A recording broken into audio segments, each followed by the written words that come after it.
Mom, Dad, I humbly suggest you save some money and shop Amazon for back to school. It's for my growth, meaning my body's growing at an alarming rate. And clothes you buy me this year will be very small very soon.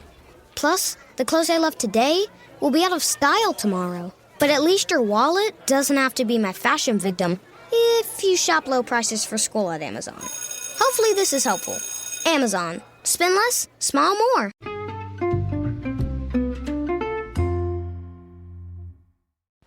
Hi everybody, and welcome to the Dr. Psych Mom Show. Today I'm going to be talking about when you cannot recognize your anxiety. And this is a common issue of people that I work with who are extremely worried and tense all the time, but they just don't identify as anxious. And this can be very frustrating to partners, or adult children or actual children, but they don't know why they're upset. They just know that the parent is really difficult and worried and stressed, but when they're older is when they say my mother has anxiety but won't deal with it or whatever. Okay, and before that, please do subscribe. I have great subscriber-only episodes coming out and all the time. The most recent one was whether never fall asleep angry is good advice or not. So please do subscribe. Follow me on YouTube. Follow me on TikTok. Follow me everywhere that I am, and do join my Facebook group too. All right, so let me read you, for the hell of it, what the criteria are, the DSM criteria for generalized anxiety disorder, which is the sort of anxiety where you're just worried all the time. So do you feel like this? So let's look. 1, the presence of excessive anxiety and worry about a variety of topics, events, or activities. Worry occurs more often than not for at least 6 months and is clearly excessive. Of course, in this case, the person doesn't see it's clearly excessive, but, just kind of keep this in your head as you go. The worry is experienced as very challenging to control. The worry may easily shift from one topic to another. These are the same criteria for adults and kids, by the way. The anxiety and worry are accompanied by at least 3 of the following physical or cognitive symptoms. And in children, you only need 1 of these symptoms. Listen to the symptoms. See if this is like you. Edginess or restlessness, tiring easily, impaired concentration or feeling like your mind goes blank, irritability, which may or may not be observable to others, depending on how tight a lid you keep on yourself, increased muscle aches or soreness, and difficulty sleeping. So there's a lot of people who see those or hear those and say, wow, I have a lot of those, but I don't have anxiety. I have, and then here's some things that people say, I have a completely normal response to a pandemic. Or, I am fine. It's just that my partner doesn't help enough, and that's why I'm so anxious all the time or so tense. In our society, women are expected to do too much, and that is why I have all of those symptoms. Listen, everybody, was in a pandemic. Most partners, are annoying at some time or another. And our society is, our society. That's what we're in. But even within that, not everybody feels like this. Not everybody has those symptoms. Now, here's some other ones that are not in the DSM. Does your partner think that you're really anxious? Does your partner consistently tell you that the things that you're thinking about aren't going to happen and are irrational? Do you write that off as them being invalidating? But in reality, if you think about it, maybe some of your shit is irrational. How about this? Do you have parents that are really anxious? Are they paranoid about people's intentions? Did they raise you not to trust other people or to fear the world? Are they obsessed with health and or safety? Because listen, genetics are important. There's about 30% of anxiety is passed down, has a genetic component, and the rest is environment. And so for most people, they were raised by the same people who gave them their genetic anxiety. So, they're 2 for 2. And if you were raised in a household where people were very scared of the world and scared and danger was seen to lurk around every corner, then it's real hard not to come out with anxiety yourself. There's something called the diathesis stress model of mental illness, which I've touched on before. But what it means is that if you have a predisposition through genetics or environment to a certain disorder, and then you have a big stressor, then the predisposition manifests as the disorder. So let's say your parents were really anxious and you were always able to just slough it off and just keep on moving, and you did not, yourself really let yourself be constricted or constrained by their anxiety after you left the house, etc. And then you had a big stressor, such as you had a baby. That's a big stressor. A hormonal change, as well as something really evolutionarily to be worried about, or a huge job change, or something unpredictable happened outside of your control, like you got really sick. So then this is your stress. So that's when your underlying predisposition toward anxiety can come out. And then it's easily seen as anxiety by everybody else, but you don't identify that way. If you are constantly feeling like you have a million things to do, you're so edgy and restless, you run around constantly, but you can't get anything done, you're talking really fast, you see that when you engage with your partner, they seem stressed out by your intensity. Do people really say that you're type A? That really fucking ought to be on there, because there's type A, and then there's the people who are told that they're type A. And if a bunch of people are telling you that you're type A, it's likely they either mean that you're anxious or you're an asshole or both, And so, think about that, because there's plenty of people who are type A, but everybody in the world doesn't have to comment on it. So usually, especially with women, it means that you're anxious, and you could be like, but I'm not anxious because now that I think about it, I make my entire environment perfect. And since I'm able to make my entire environment exactly what I want, and my routine is perfect, and I get up exactly an hour and 15 minutes before I need to do this or do that, and everything's exactly how I need it because I do that, then I'm not anxious. Well, guess what, though? Then you're still anxious, because how do you act when something happens outside your control? Another big clue that you're actually anxious is people think you're controlling. A lot of controlling people are not narcissistic or self-involved, but rather just highly, highly anxious. And they do not know how to stop the anxiety without completely trying to control their environment. And only when their environment is completely controlled do they think that, that things are okay. But when their environment has even a little bit of, so for example, let me give you an example. So let's say that you are somebody who, let's say you're divorced. Your ex-husband thought that you were anxious, but you thought he was a fucking asshole. So fuck him, right? We're not listening to him. And then you get back on the dating market, and you don't really meet anybody that you like. Finally, you do. And this person seems great, except that this person doesn't like to plan. Well, shit. Now you really like them, but they don't like to plan, and you get very anxious. What does it mean that they don't like to plan? What about next week? What about Monday? What about Tuesday? What are we going to be doing on Wednesday? How often are we going to want to see each other? What is the game plan for everything? And listen, women have lots of friends, right? And anxiety manifests more in women, so I'm just sticking to women on this. Women have lots of friends. Friends are very loving and supportive, and so friends aren't really going to call you out on being controlling or micromanaging or being excessive. Some will, closer ones, but it's really possible for a woman to get through her whole life just being number one performer, super perfectionistic, overfunctioner, overachiever. By the way, overfunctioner, overachiever goes along with this.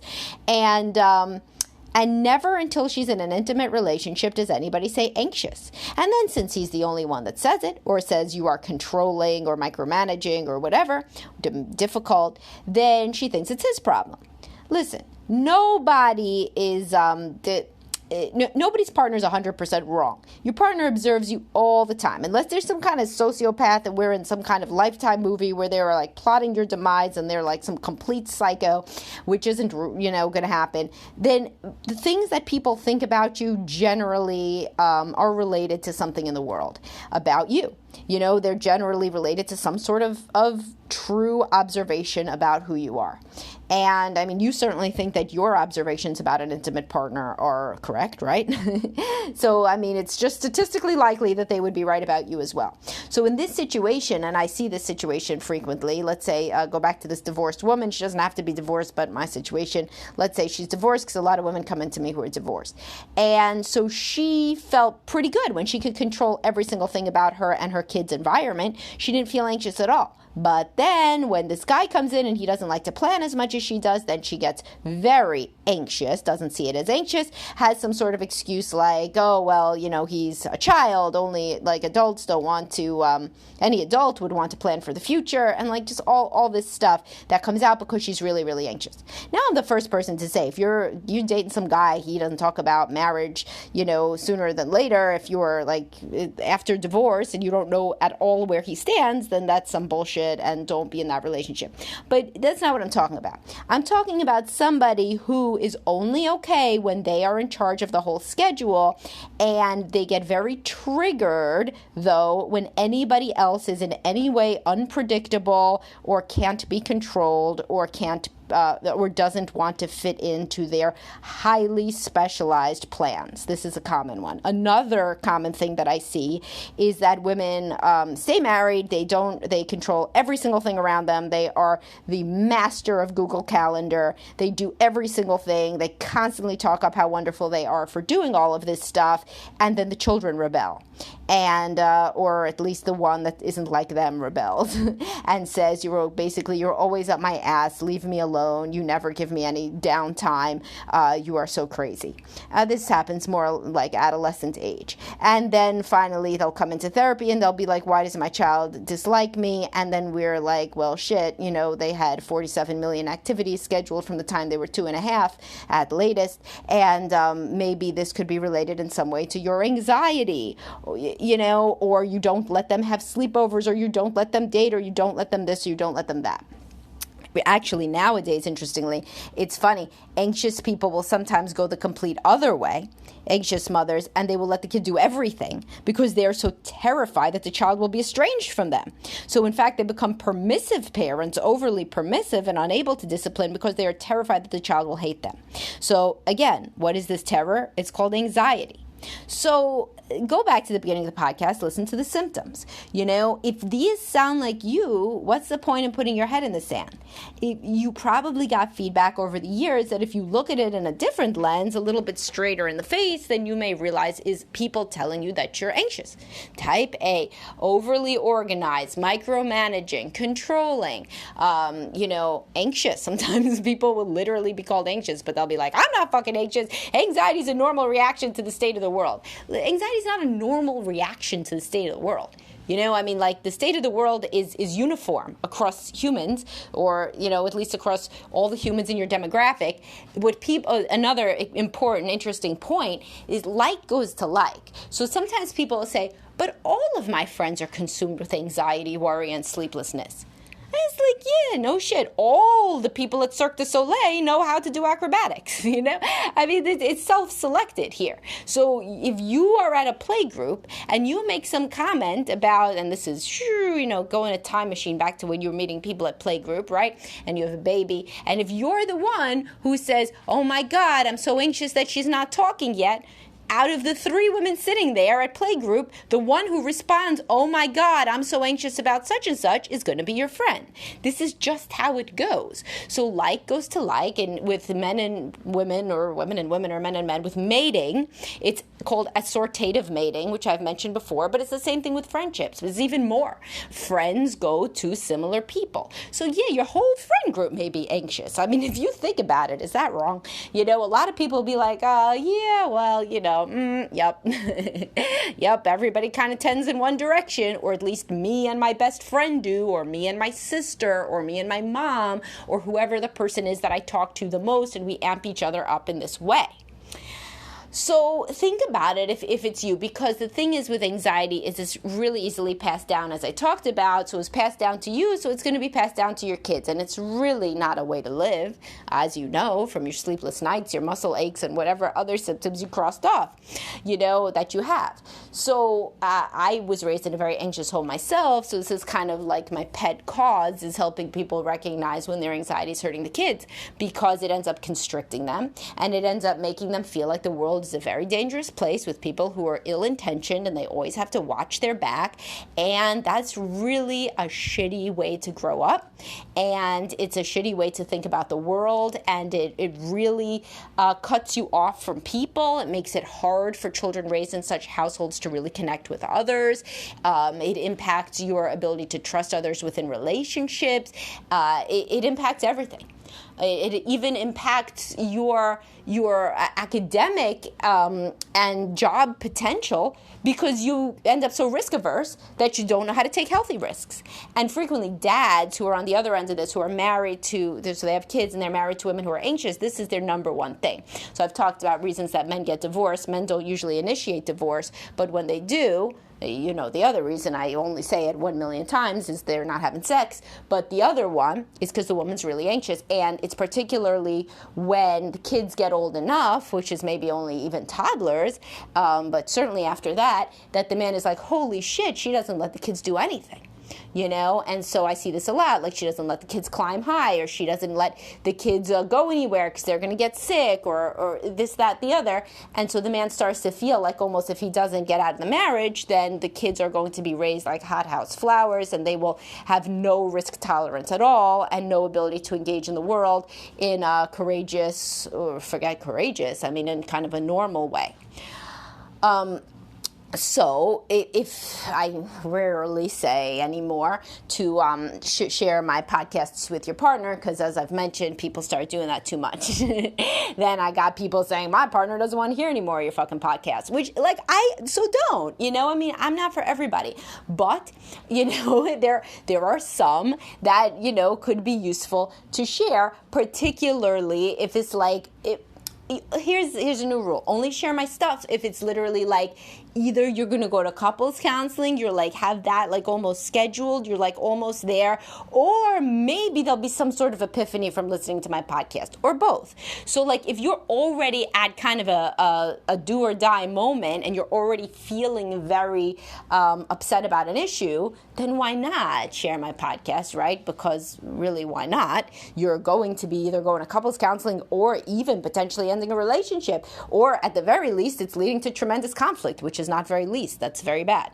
So in those situations where you feel like this is a really a topic that's already causing a lot of conflict anyway, and that you feel very, very strongly about, then share it. So for some people, it would be this one where you really want a partner to think about how anxious they are. Now with men, anxiety manifests slightly differently. They're not usually as obsessed with the children and health and safety, but they can be obsessed about other things. They could have social anxiety. They could get very closed off, kind of like hermits. They could get extremely worried about money. They're logging into all the accounts all the time and looking at them, and worrying about the future of the family, even though they are financially secure. But then they get like really frugal and crazy about spending because they're so anxious. They can sometimes, especially in today's climate of equal parenting here, get really anxious about the kids. They can, but I don't see it as much. But they do get anxious. They get anxious about job performance. They'll like never be late, never miss anything, be obsessed with how they're perceived at work. So there's different ways that men can be anxious. So think about those too. But really, those are the original criteria that I read are gender neutral. So that could be for a man or for a woman, and or for a child. I mean, you may have heard that and be like, holy shit, that's my kid. In that case, and in all cases, anxiety is very responsive to therapy, to cognitive behavioral therapy, or really to any therapy that has an exposure component in it. I have had podcasts and posts about exposure therapy. It means confronting your fears, even imaginally, even in your mind. And so basically any sort of therapy that involves openly discussing your fears and being helped to confront them, whether that's even just in your imagination or verbally or in reality, is going to be useful. So anyhow, hope this was helpful, and I hope that at least out of all of my listeners, one person is like, holy shit, I really may be anxious. I thought that I might be, pushed it out of consciousness, but now I am going to seek help because I do not deserve to live that way, and my children don't deserve to have an anxious parent. So if that happens to one person, that's wonderful. And I will talk to everybody soon. Have a great day.